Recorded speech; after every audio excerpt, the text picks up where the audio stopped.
if you're in the market, either as a buyer or a seller, you need to understand this rule.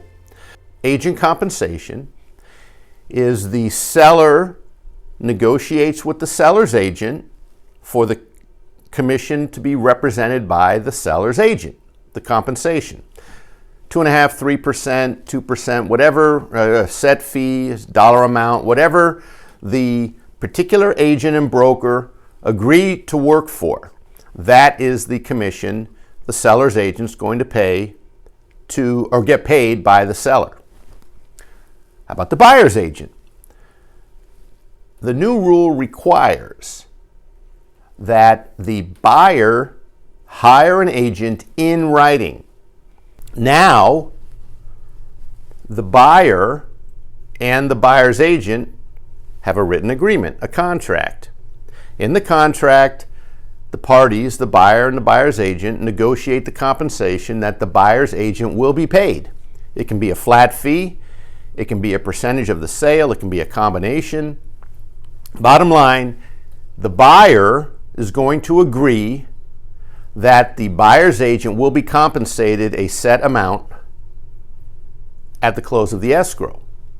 This agreement can be either exclusive or non-exclusive. In other words, the customer can hire one agent exclusively or several agents, although that's going to cause issues. So we've been using buyer-broker agreements, written agreements for years here at Madison Ave Properties. We're going to continue to use that one page primarily as a summary of the longer CAR contract, right? The California Association of Realtors. It's very dense. It's full of legalese. It, again, with the best of intentions, designed to open up the process, make the compensation for realtors more transparent. What I found in the field, talking to people, it's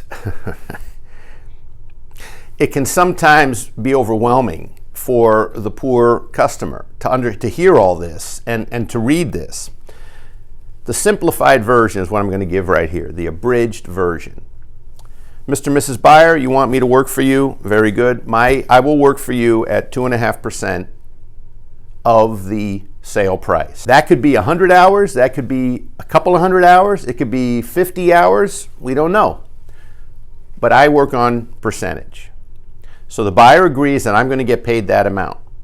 Now, the buyer, what we do here at Madison Ave Properties is we try very hard to have the buyer negotiate with the seller for our commission.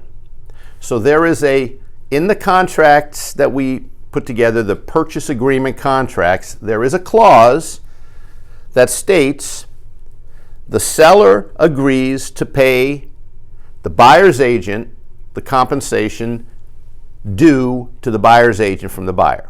So as long as the seller agrees, from the seller's perspective, it's going to be the same as it was before this change in compensation. The seller's still going to pay the 5% or the 4.5% or the 4%, whatever. It's all negotiable, by the way. Compensation is negotiable. But in most cases, what we anticipate and what we're seeing in the field is the seller, especially experienced sellers, understand most buyers don't have the kind of money to pay all the closing costs, so they ask the seller to cover some or all of their closing costs. And the bottom line, more transparency will serve the consumer better. Understand what you're getting for what you're paying.